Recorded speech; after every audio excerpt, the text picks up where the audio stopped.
bicara besarnya puasa, jangan sembrono. Ki Gede Pemanahan penjenengan cerita sama Sunan Kalijogo. Jeng Sunan, saya pengen juga jadi raja. Ki Penjawi dapat pati, Kang Mas Pak Raden Fata pun itu Demak, kabeh pun itu. Niku Haryo Penangsang angsal Pajang, Kang Mas Joko Tingkir dapat Joko Tingkir dapat Pajang, Haryo Penangsang dapat Jipang. Saya dapat daerah mana? Ki Gede Pemanahan matur Sunan Kalijogo. Ya ndak ada, semuanya sudah habis yang baik-baik. Tinggal 5 tempat, itu pun tempat setan. Tempat setan pertama ada di ujung timur namanya Alas Purwo. Tempat setan kedua ada namanya Alas Roban. Tempat setan ketiga ada namanya Alas Larangan Cirebon. Tempat setan keempat ada namanya Alas Ketonggo Ngawi. Lah tempat setan yang kelima namanya Alas Mentau lereng Merapi. Makanya kamu milih yang mana? Milih Mentau aja. Wah, kalau kamu milih Mentau setannya gede-gede, kamu puasa 20 tahun biar ditemani sama Ki Ageng Giring, jangan turun. Puasa 20 tahun di Bang Lampir Gunung Kidul, ini Pak Doso pasti tahu itu. Itu bekas bokongnya itu sampai nyitak begini. Akhirnya apa? Mampu betul Bubak Alas Mentau ditemani Ki Gede, apa Ki Gede temani Ki Ageng Giring. Bubak Alas Mentau punya anak namanya Danang Sutawijoyo, mampu menjadi raja. Bubak Alas bikin negara namanya Mataram, yang akhirnya dipecah Belanda jadi 2, Jogja sama Solo.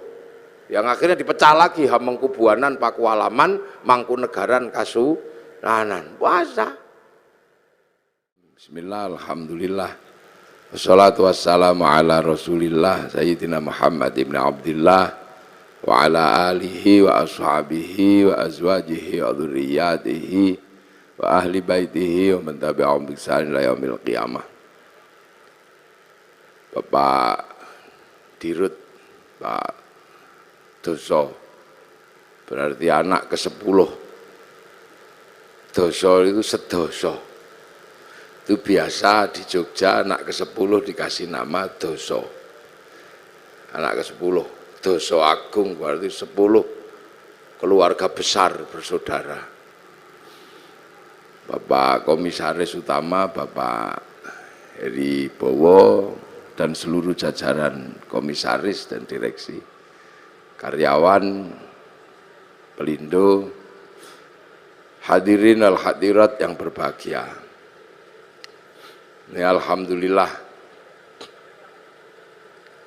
tadi disampaikan oleh Pak Heri Bowo, Pak Komut, Pak halal bihalal ini adalah prestasi orang Nusantara membuat Islam jadi indah. Jadi Islam itu jadi indah karena kepinterannya orang Indonesia. Puasa itu sebenarnya ya yang penting nggak makan dari sebelum subuh sampai maghrib, itu aja intinya, nggak makan, nggak minum, nggak jawil-jawil, intinya cuman itu. Tapi orang Indonesia jadi pintar, jadi indah, karena Indonesia ini mataharinya jarang dilihat tumbuhnya secara langsung karena terhalang oleh pohon, maka di Indonesia muncul tradisi imsak. Imsak itu karena mataharinya nggak kelihatan.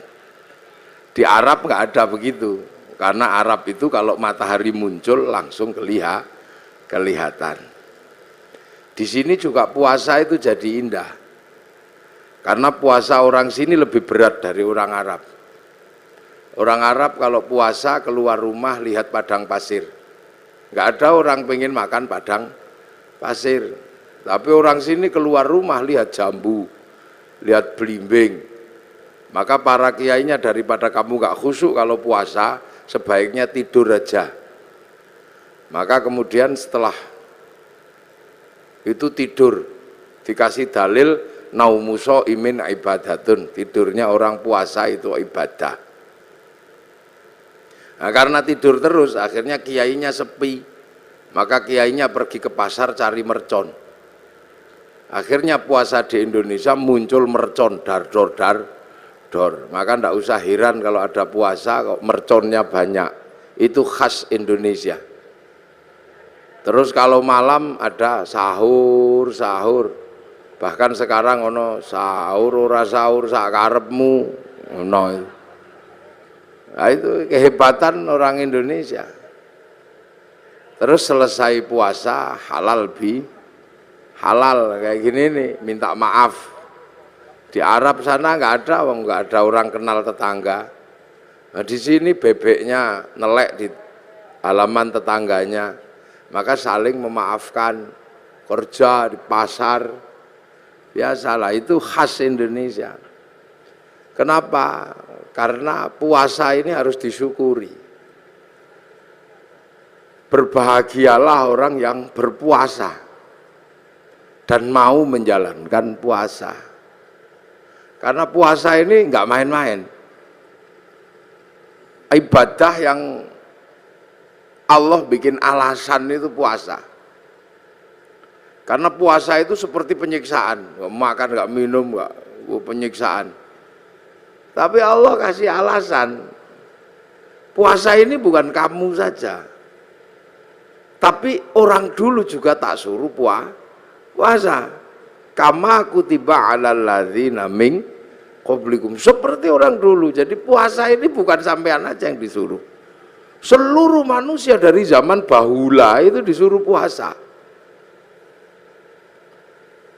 Makanya puasa ini ibadah yang paling terkenal.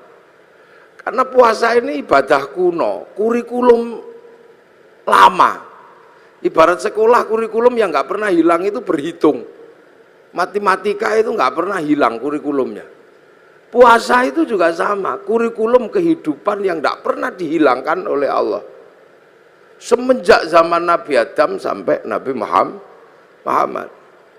Nabi Adam itu puasa juga. Sehari di bulan tanggal 13, 14, 15 rembulan itu puasa. Terus 27, 28, 29 akhir bulan namanya puasa Ayyamus Sud. Kalau hari terang puasa Ayyamul Bid. Nabi Idris juga puasa, dikenal dengan puasa tanpa nyawa, bila roh. Makanan tidak ada nyawanya, tanpa ikan, nasi mutih nih cara orang sekarang. Nabi Dawud juga puasa, sehari iya sehari enggak. Nabi Musa sebelum naik gunung Tursina puasa. Nabi Ibrahim puasa. Nabi Isa diajari puasa.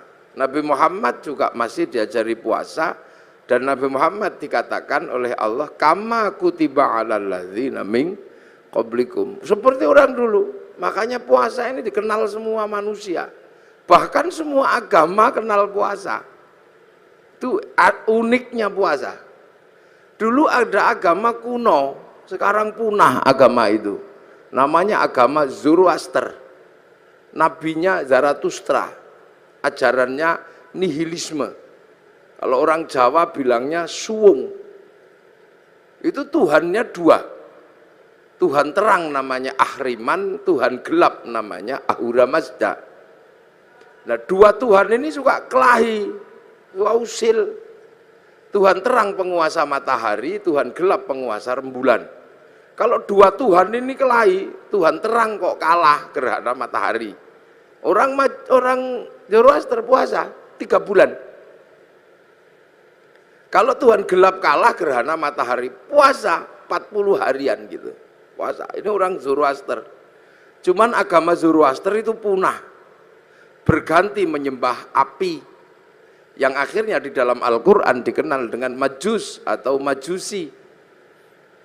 Cuman agama Majusi ini punah juga. Karena raja terakhir Majusi namanya Rustum yang ada di Persia sana masuk Islam. Raja Rustum ini anaknya dinikahkan dengan anak Sayyidina Ali bin Abi Thalib, namanya Sayyidina Husain. Lahir Sayyid Ali Zainal Abidin. Nah, karena masuk Islam kemudian orang Majusi tidak lagi menyembah api.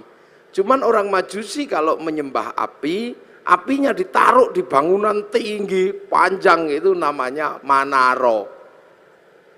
Sehingga kemudian setelah nyembah Allah, apinya dibuang, manarohnya ditaruh di depan masjid. Akhirnya masjid orang-orang ex majusi punya manaro. Begitu seluruh kaum muslimin lihat masjid orang Persia punya manaro, kok bagus, maka kemudian seluruh kaum muslimin berlomba-lomba bikin manaro di depan masjid, yang akhirnya sampai Surabaya jadi menoro. Nanti puasa. Lu ini Islamnya begitu. Kalau masjid khas Arab yang asli ya kotak tutupnya pelepah kurma. Menoro itu, menara itu dari tradisi Majusi dulu. Kubahnya itu ketika Islam ketemu dengan Nasrani yang di Konstantinopel, kemudian punya masjid, ada kubahnya itu sumbangan dari gereja dulu. Makanya kubah masjid sama kubah White House itu sama, kubahnya istananya Presiden Amerika ya sama kubah. Lah itu orang Majusi, orang Hindu juga disuruh puasa. Jadi Hindu juga mengenal puasa, namanya upawasa. Upawasa itu nggak makan, nggak minum, nggak menyentuh perempuan. Untuk persiapan muksa. Muksa itu mati terbaik ala Hindu, hilang raga dan sukmanya. Hanya bisa dilakukan oleh orang Brahmana. Kalau orang kesatria nggak bisa hilang, maka dibakar, dingaben. Kalau di bawahnya ada kasta namanya Wisya, pegawai negeri. Nah, sampean-sampean pegawai ini kastanya Wisya. Itu dibakar matinya kalau sudah punya uang. Kalau belum punya uang nabung dulu. Nah, di bawahnya ada Sudra. Sudra ini petani, pedagang, itu Sudra, tukang las, itu Sudra. Nah, di bawahnya ada kasta namanya Paria, pengemis. Ini matinya nggak ada yang ngurus. Di bawahnya ada Kuca. Kuca ini tukang ngutil. Jadi hidupnya ngentit. Apa itu? Tukang motong bansos lah kalau ininya. Itu Kuca. Itu matinya juga nggak ada yang ngurus. Di bawahnya ada Meleka, maling. Kalau ketahuan lari. Tapi di bawahnya ada namanya Candala, maling kalau ketahuan berani. Nah ini begal itu. Nah ini nggak ada yang ngurus. Nah, makanya mati terbaik itu muksa. Supaya bisa muksa melakukan upawasa, nggak makan, nggak minum, nggak menyentuh perempuan. Nanti tubuhnya mengecil, kecil, lap, hilang, imaterial. Itu namanya mukso. Tapi waktu itu banyak yang gagal. Sudah mengecil, ingat istrinya. Maka macet, jadi jenglot atau Bathara Karang itu. Makanya kalau ada yang ketemu jenglot jangan dijual mahal, itu produk gagal mukso.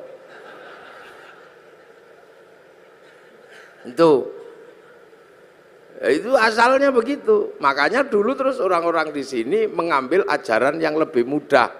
Bukan menahan hawa nafsu, tapi ngumbar hawa nafsu, namanya ajaran Bhairawa Tantra.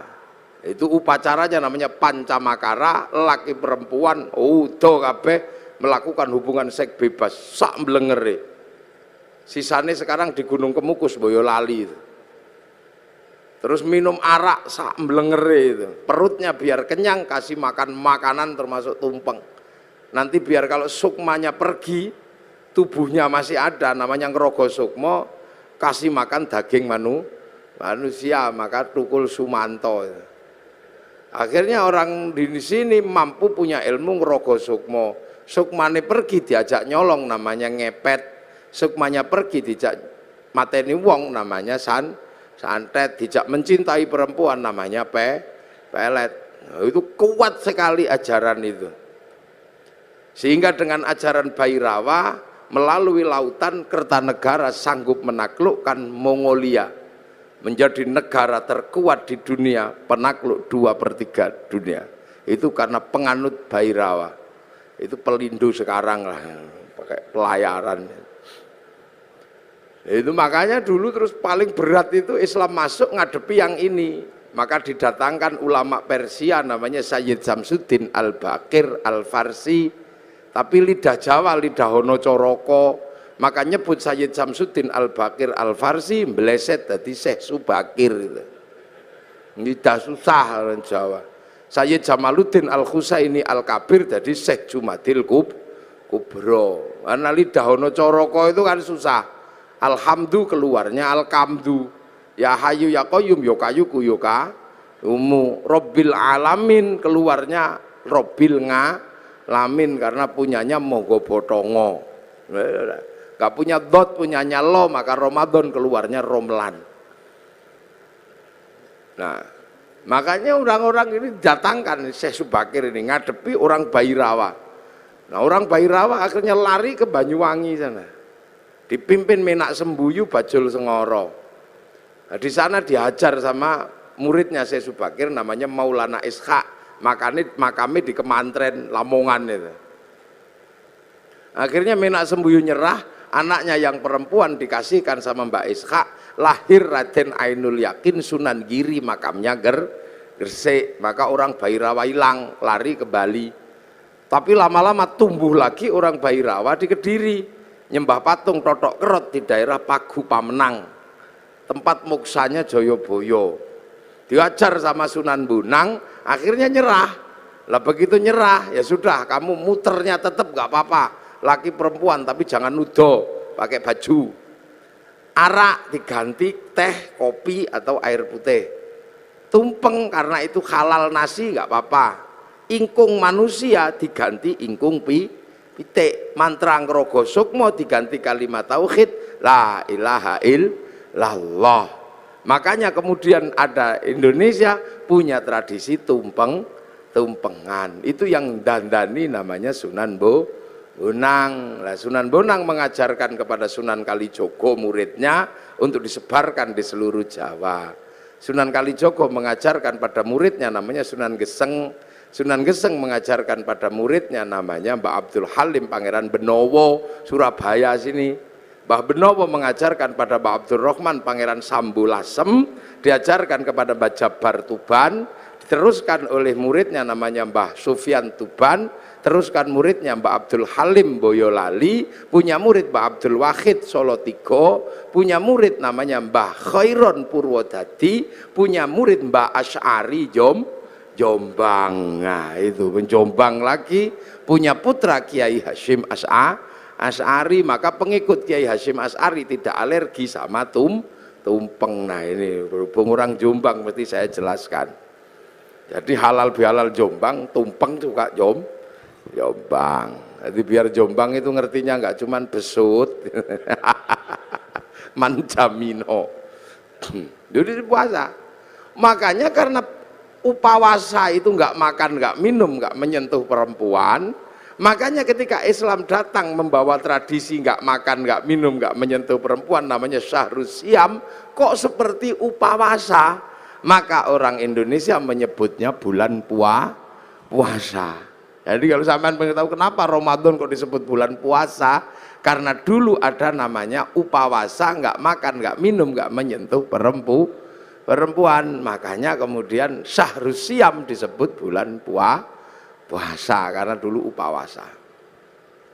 Orang Buddha itu juga pelajaran puasanya ada. Ketika ingin mendapatkan kesempurnaan menuju nirwana, itu puasa di bawah pohon bodhi, pakai kain selempang, tidak pakai daleman. Itu waktunya tidak terbatas sampai mendapat pencerahan. Agama besar Yahudi juga puasa. Kalau peringatan Yom Kippur mereka puasa. Nasrani juga diajari puasa. Kalau hari Jumat Agung menjelang Paskah juga puasa. Jadi hampir semua agama itu kenal puasa. Karena apa? Ini syariat kuno. Makanya enggak usah heran kalau ada puasa. Apalagi orang Jawa. Orang Indonesia ini hobi kalau yang namanya puasa. Makanya variasi puasa terbanyak itu di sini. Ada puasa makan pupus daun namanya ngidang. Ada puasa mangan polo pendem yang di bawah tanah namanya ngerowot. Ada puasa tidak kena matahari namanya pati geni. Ada puasa gandul duit namanya ngalong. Ada puasa diem macam bisu. Ada puasa ngeluyur aja namanya ngidan, ada. Variasi puasa itu macam-macam, itu di sini. Dan bagi orang Nusantara dan orang dunia, puasa ini menempati sejarah tersendiri. Hampir seluruh cerita besar itu bermula dari puasa. Rasulullah mendapatkan wahyu setelah puasa, naik turun gunung di Gua Hira, hampir dilakukan selama 15 tahun. Syekh Abdul Qadir Al-Jilani mendapatkan ma'rifatullah itu setelah puasa 25 tahun di padang pasir, dibimbing Syekh Mubarak Al-Majzumi, jadi Sultanul Aulia. Di Jawa Sunan Kalijaga, rojone berandal, bisa jadi wali karena puasa 3 tahun. Sunan Geseng itu tadinya cuma tukang ngambil kelapa itu, tapi kuat puasa 3 tahun, baca Ya Hayyu Ya Qayyum, itu bisa lari di atas air dan bisa meneruskan perjuangan Sunan Kalijaga. Padahal dia keliru, yo kayuku yo kayumu. Nggak, Saridin disuruh puasa sama Sunan Kudus. Kalau kamu mau jadi penerusku yang hebat, puasa 3 tahun di atas pohon kelapa, baca Allahu Akbar, dilakukan 3 tahun, jadi pengganti para wali, namanya Syekh Jangkung akhirnya Saridin. Wong Pati pasti kenal itu. Dan itu pun keliru mestinya Allahu Akbar, keliru lawa bubar. Jadi sejarah besarnya puasa, jangan sembrono. Ki Gede Pemanahan, penjenengan cerita sama Sunan Kalijogo. Jeng Sunan, saya pengen juga jadi raja. Ki Penjawi dapat pati. Kang Mas Pak Raden Fata pun untuk Demak, kabeh pun untuk niku Haryo Penangsang angsal Pajang. Kang Mas Joko Tingkir dapat Pajang, Haryo Penangsang dapat Jipang. Saya dapat daerah mana? Ki Gede Pemanahan matur Sunan Kalijogo. Ya ndak ada, semuanya sudah habis yang baik-baik, tinggal 5 tempat, itu pun tempat setan. Tempat setan pertama ada di ujung timur, namanya Alas Purwo. Tempat setan kedua ada namanya Alas Roban. Tempat setan ketiga ada namanya Alas Larangan Cirebon. Tempat setan keempat ada namanya Alas Ketonggo Ngawi. Lah tempat setan yang kelima namanya Alas Mentau lereng Merapi. Makanya kamu milih yang mana? Milih Mentau aja. Wah, kalau kamu milih Mentau, setannya gede-gede, kamu puasa 20 tahun. Biar ditemani sama Ki Ageng Giring, jangan turun. Puasa 20 tahun di Bang Lampir Gunung Kidul, ini Pak Doso pasti tahu itu. Itu bekas bokongnya itu sampai nyitak begini. Akhirnya apa? Mampu betul buka Alas Mentau, ditemani Ki Gede temani Ki Ageng Giring. Buka Alas Mentau, punya anak namanya Danang Sutawijoyo, mampu menjadi raja. Buka Alas, bikin negara namanya Mataram. Yang akhirnya dipecah Belanda jadi 2, Jogja sama Solo. Yang akhirnya dipecah lagi Hamengkubuanan, Pakualaman, Mangkunegaran, Kasunanan. Puasa. Itu Ki Ageng Pengging pengen punya anak jadi raja, suruh puasa sama Sunan Kalijaga 7 tahun. Akhirnya punya anak namanya Joko Tingkir jadi Rojo Pajang. Puasa. Calon Raja Mataram itu ada yang nggak mau jadi raja karena takut kalau jadi raja tidak alim. Maka dia keluar dari kerajaan, namanya Raden Bagus Harun. Menempuh perjalanan spiritual, puasa 7 tahun di daerah Ponorogo, Kampung Pagotan, di samping sumur. Yang sumurnya itu akhirnya ditirakati selama 7 tahun. Tahun ke-7 sumurnya itu naik airnya 7 meter. Tanggal 27 Ramadan. Oh, aku dapat Lailatul Qadar. Maka sumurnya dikatakan dengan nama sumur Sewu Wulan. Karena sumur Sewu Wulan, maka kampungnya sekarang disebut Kampung Sewulan, di belakang pabrik gula Pagotan itu. Nah, Raden Bagus Harun akhirnya punya anak perempuan galaknya luar biasa, dikenal dengan nama Nyi Ageng Alap-alap. Kalau ngamuk naik di atas pohon. Dinikah Raden Santri, punya anak namanya Mbah Makdum. Nikah punya anak Mbah Maklum, nikah punya anak Mbah Tafsir Anom, nikah punya anak Mbah Qolyubi, nikah punya anak Mbah Ilyas. Mbah Ilyas menjadi kandepak pertama di Surabaya. Punya anak perempuan galak namanya Nafikoh, dinikah sama Kiai Hasyim Asy'ari. Punya anak Kiai Wahid Hasyim, nikah sama Nyai Solikah binti Bisri Sansuri Jombang. Punya anak Abdurrahman Wahid. Benar-benar terjadi seorang ulama jadi presiden walaupun 2 tahun luwung. Cara puasa. Lu makanya kayak Lirboyo itu, pondok besar Lirboyo itu ketika Kiai Mbah Manap mau mendirikan Lirboyo, wong itu pusatnya berandal, suruh puasa, ngerowot, jangan makan yang di atas tanah, makan umbi-umbian. Dijalankan selama 56 tahun. Makan uwi, tahu uwi? Ngerti nggih uwi? Uwi umbi-umbian gede itu. 56 tahun makan uwi, sampai akhirnya uwinya hilang, dicuri gendruwo. Akhirnya diganti gadung sama Mbah Manap, akhirnya gadungnya dicuri gendruwo. Akhirnya karena makan gendruwo, gendruwonya makan gadung, akhirnya jam 12 malam gendruwonya mendem. Wangin ribut terjadi di Lirboyo, pondoknya ambruk karena ada gendruwo makan gadung. Akhirnya sama Mbah Manap dikasih minum minyak jarak, terus sembuh. Kasih tugas nimba untuk air mandinya santri, pakai senggot pring panjang, itu nyenggot namanya. Nah maka di Lirboyo dulu zaman mondok, sampean kalau tahu itu ada kriat kriut itu gendruwo nimbo. Nah, tapi sekarang gendruwonya pensiun karena Lirboyo sudah punya sanyu, udah pensiun. Buana besar. Yo. Makanya di Jogja ada orang menempuh jalan puasa, namanya Sukirah. Ini Pak Doso ya. Sukirah ini perempuan biasa, tapi punya cita-cita pengen punya anak jadi raja. Padahal bukan tetangganya raja, istri raja juga bukan, maka tetangganya olok-olok, paling anakmu nanti jadi presiden, jadi raja deh ketoprak. Tapi Bu Sukirah nekat puasa 9 bulan sambil ya Allah, pengen punya jadi raja ya Allah. Itu 9 bulan anaknya lahir, laki-laki keriting jemblok itu, dikasih nama Soeharto, itu jadi presiden 32 tahun. Nah, itu makanya dulu jalan puasa ini banyak ditempuh oleh nenek moyang kita. Pengen istri cantik kok ditolak, orang dulu puasa. Masuk masjid kalau santri baca ya Rahmanu ya Rahim, 7 hari 7 malam, I love you. Lah ya, kalau nggak mau ya Rahmanu ya Rahim, ya cari pohon besar, bawa beringin di kantor Pelindo itu, baca sunah mata kaji ajiku jaran goyang, ya I love you sama saja, yang penting puasa. Lu puasa ini menghasilkan energi yang luar biasa.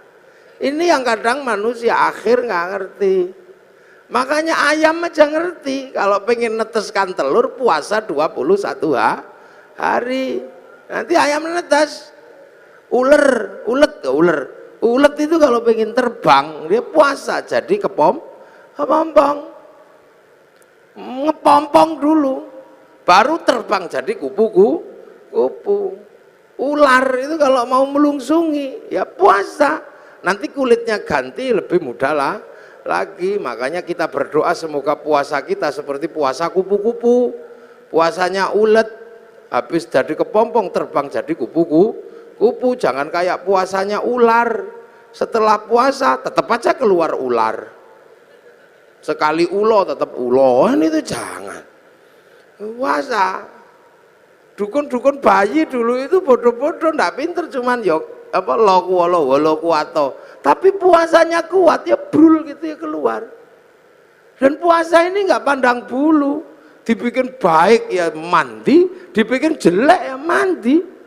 Makanya dukun santet itu kalau puasanya kuat, santetnya ya teksek. Bahkan orang cari nomor juga puasa. Loh, ini puasa ini menempati ranking tersendiri. Makanya orang-orang tua dulu hobi yang namanya puasa itu. Kalau punya hajat atau besar, puasa deh, puasa. Hasil, saya pernah punya pengalaman orang naik daftar tentara nggak keterima. Oh, ini angkatan laut. Daftar angkatan laut itu nggak keterima karena tingginya kurang 5 cm. Udah daftar kemana-mana nggak keterima. Akhirnya saya suruh puasa 3 hari. Hari pertama 3 teguk, 3 kepal, buka sahurnya. Bacaan apa Gus? Moconen wodowo. Dibaca selama 3 hari wodowo. Begitu waktunya daftar diukur lebih 5 cm. Untung ora iku nih sing dawa kan. Kudune kan dhuwur tapi keliru saya perintahnya. Tapi kan yakin. Begitu diukur naik 5 cm. Tasyakuran motong sapi. Begitu motong sapi saking senengnya saya ukur ternyata kurang 5 cm. Lah waktu itu meterannya yang mengkeret atau yang baca yang bingung. Nah sekarang ada di Angkatan Laut Surabaya, maka cari aja kalau ada tentara yang kurang 5 cm ya dia itu.